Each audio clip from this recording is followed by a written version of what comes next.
لا نفرق بين أحد من رسله وقالوا سمعنا وأطعنا غفرانك ربنا وإليك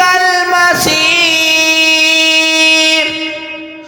لا يكلف الله نفسا إلا وسعها لها ما كسبت وعليها ما اكتسبت ربنا لا تؤاخذنا إن نسينا أو أخطأنا ربنا ولا تحمل علينا إصرا كما حملته على الذين من قبلنا ربنا